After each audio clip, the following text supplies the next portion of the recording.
आज से कोई 10 रोज कबल ही का जिक्र है कि पाकिस्तान के सियासी पंडित, मीडियाई तज्जियाकार और गाजी गुफ्तार और तकरार सबके सब एक ही मुद्दे पर मसरूफ सुखन थे कि नवाज शरीफ को अदालत ने बुला लिया है और अगर वो ना आया तो क्या होगा, आ गया तो क्या होगा। मीडिया का एक हिस्सा बता रहा था कि अगर नवाज शरीफ ना आया तो इसकी सियासत खत्म हो जाएगी। वहां खुशियों के शादियाने बज रहे थे और कहीं कहीं इस अमर का भी जिक्र खौफ से होता था कि वो आ गया तो क्या होगा।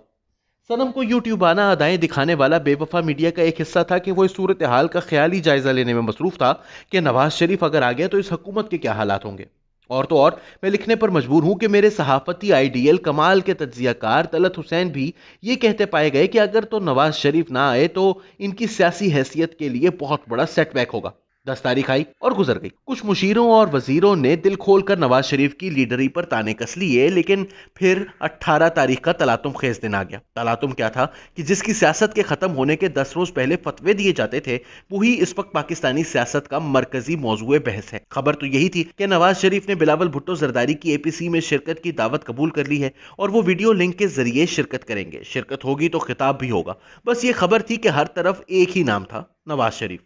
अभी यही कुछ चल रहा था कि हफ्ते की शाम एक धमाका नवाज शरीफ के अपने ट्विटर अकाउंट बनने की सूरत हो गया, जिसके बाद से सोशल मीडिया पर भी नवाज शरीफ ही नवाज शरीफ है। अब हुकूमती साथी कभी कानून समझाने में मसरूफ हैं तो कभी पैमरा और पीटीए गर्दी की धमकियों में। बहरहाल व्हाट्सएप पर इन्हिसार करते पाकिस्तानी मीडिया की सूरत हाल ये हो गई कि इनके तज्जिए 10 दिनों के अंदर ही औंधे मुंह पड़े हैं। मुझे मिलने वाली मालूमात के मुताबिक नवाज शरीफ को एपीसी में शिरकत पर आमादा करने वाली इनकी बेटी मरियम है। बिलावल का फोन एक रस्मी कार्रवाई था कि मेजबानी के फराइज इनके जिम्मे हैं। हत्ता के नवाज शरीफ का ट्विटर अकाउंट भी कोई हादसाती मामला नहीं बल्कि एक सोचा समझा कदम था। अब व्हाट्सएप से फैसियाब होने वाले यही मीडियाई वफादार राग अलापने लगे कि इस एपीसी से मिलेगा क्या, क्या कामयाबी होगी, नवाज शरीफ के आ जाने से क्या होगा।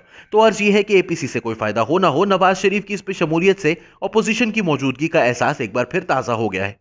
और फिर बिल आखिर एपीसी का दिन भी आ ही गया। साबिक सदर आसिफ जरदारी साहब की तकरीर तक तो मामलात रूटीन के सही लग रहे थे कि फिर बिलावल भुट्टो जरदारी ने नवाज शरीफ को दावत दी। रस्मी अलैक सलैक के बाद मियां साहब जैसे फॉर्म में आने लगे।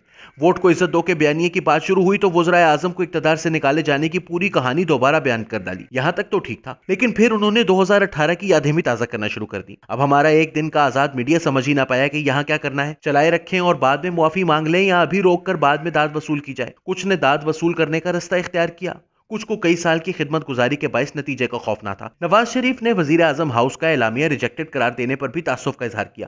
आसिम बाजवा के करप्शन इल्जामात की बात भी की। हमूदुर रहमान कमीशन को भी घसीट लाए और कहा कि कुछ लोग जो किसी के इशारे पर वजीर आजम हाउस की दीवारें फलांगते हैं तो बड़ा दुख होता है। यूं कहा जाए कि इस एपीसी को मानी खेज बनाने में इनकी इस तकरीर का बहुत बड़ा हाथ है तो बेजाना होगा। वो बिलावल और पीपल्स पार्टी के शो में सारे नंबर अपने लिए ले उड़े। जहां तक रहा नवाज शरीफ का सवाल, तो एक बात वाज़ेह है, नवाज शरीफ इस वक्त अपने आप को कम से कम की सतह पर रखते हुए मुसलसल सियासी तौर पर मुताल्लिका रखने की कामयाब कोशिश कर रहे हैं। और एपीसी तकरीर के बाद अब कुछ रोज तो एक बार फिर हुकूमत हो या ऑपोजिशन, हर तरफ नवाज शरीफ होगा। मरियम पार्टी में मुतहर्रिक हैं और नवाज शरीफ की नुमाइंदगी करती हैं। बेटी पार्टी को संभाल रही है और नवाज शरीफ की अपनी सियासी टाइमिंग इन्हें हर तरह की मुखालिफ कोशिशों के बावजूद जिंदा रखे हुए है और इससे ज्यादा इनके लिए कोई अमर इस वक्त फायदेमंद नहीं हो सकता। अब अगर दिसंबर में जुड़वा शहरों को हिजर की यखबस्ता हवाओं ने आन लपेटा कि जिसकी महकमाए तिलिस्मियाती तगय्युरात निशानदही कर रहा है, तो जो सरमाया नवाज शरीफ इस वक्त इकट्ठा कर रहे हैं वो इस जाड़े में इनके लिए राहत का सामान पैदा कर सकता है।